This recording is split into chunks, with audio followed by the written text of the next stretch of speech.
Bismillahirrahmanirrahim. Tahu tak apa kesan sekiranya kita meletakkan penama KWSP mereka yang bawah daripada 18 tahun? Hari ini saya nak kupas apa yang telah dipapar dalam laman sesawan rasmi KWSP. Sebelum tu kita kena faham bahawa penama hanyalah bertindak sebagai pentadbir harta tersebut. Mana-mana harta yang berpenama bukanlah milik mutlak kepada penama, tetapi penama hanyalah bertindak sebagai pentadbir, iaitu pemudah cara untuk proses pengeluaran tersebut tanpa perlu melalui surat kuasa mentadbir.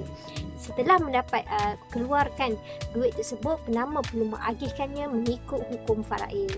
Jadi untuk penamaan KWSP ini saya akan terang dalam dua keadaan, iaitu sebelum adanya perubahan polisi, iaitu sebelum 1 Januari 2017 dan selepas 1 Januari 2017. Sebelum 1 Januari 2017, sekiranya kita meletakkan penama mereka yang berumur 18 tahun ke atas, maka sekiranya berlaku kematian ke atas ahli, maka penama boleh pergi ke KWSP dan membuat tuntutan seperti biasa. Dan sekiranya penama yang diletakkan bawah daripada 18 tahun, maka penama sebelum nak buat tuntutan di KWSP, penama itu mestilah cukup umur. Jadi kemungkinan penama nak tunggu penama itu cukup umur memakan masa yang lama. Jadi kemungkinan penama itu meninggal dunia ataupun ada waris-waris faraid yang lain yang meninggal dunia. Jadi dia agak sedikit beresikolah sekiranya penama itu apabila dia telah mengeluarkan duit apabila cukup umur dan dia terlupa kepada waris-waris faraid asal yang sepatutnya menerima dan telah pun meninggal dunia dan diganti dengan waris faraid yang lain.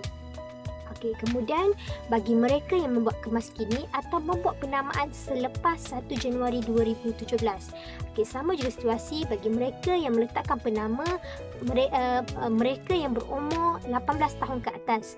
Maka penama apabila berlaku kematian ke atas ahli, penama boleh ke KWSP dan membuat tuntutan dalam tempoh setahun daripada kematian ahli.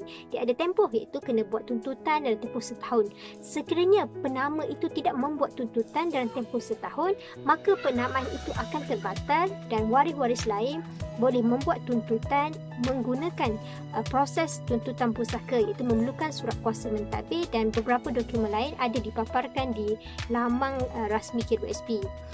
Yang seterusnya, sekiranya penama yang diletakkan adalah mereka yang berumur bawah daripada 18 tahun, maka dalam tempoh setahun daripada kematian ahli, penama tersebut mestilah cukup umur. Sekiranya tidak cukup, maka penamaan itu akan terbatal. Katakan sekiranya waktu ahli meninggal dunia, penama itu baru berusia 17 tahun 5 bulan. Maka dalam tempoh setahun sempat untuk si penama cukup umur, maka kena tunggu penama itu cukup umur. Tetapi sekiranya dalam tempoh setahun penama tersebut tetap tak sempat nak cukup umur, maka penamaan itu akan terbatal. Waris-waris lain boleh ke KWSP dan membuat tuntutan. Jadi nampak tak perbezaan antara polisi penamaan sebelum 1 Januari 2017 dan selepas 1 Januari 2017, di mana selepas 1 Januari 2017 penama perlu membuat tuntutan dalam tempoh setahun daripada kematian ahli.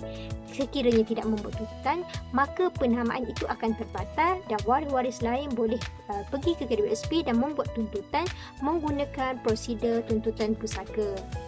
Jadi cadangan saya bagi mereka yang belum membuat kemas kini, ada baiknya meletakkan penama mereka yang berumur 18 tahun ke atas. Letaklah penama yang kita percaya, kerana penama itu bukanlah menjadi hak milik mutlak mereka, tapi dia perlu menjalankan tanggungjawab untuk mengeluarkan duit tersebut, kemudian membantu melansaikan hutang-hutang kita, dan barulah sekiranya ada baki, barulah diagihkan kepada waris-waris mengikut hukum faraid. Jadi kalau kita letak anak bawah umur untuk menerangkan soal ini, dia rasa macam satu susah sikit lah kita nak terangkat dia. Tapi kalau kita letakkan penama mereka yang atas 18 tahun, kita menerangkan tanggungjawab dia, penama hanya bertindak sebagai pentadbir, dan kita kena pesan kepada penama tersebut bahawa mereka perlu membuat tuntutan dalam tempoh setahun daripada kematian kita, maka prosesnya menjadi lebih mudah lah. Tidak perlulah waris-waris lain nak keluarkan, nak buat tuntutan menggunakan proses tuntutan pusaka yang menyebabkan proses itu menjadi lebih panjang dan dan kompleks sikit lah. Okey, jadi itu cadangan saya. Yang terbaiknya letaklah penama mereka yang berumur 18 tahun yang kita percaya, dan jangan lupa pesan kepada penama dua perkara itu, yang mereka hanyalah pentadbir dan mereka perlu membuat tuntutan dalam tempoh setahun daripada kematian ahli.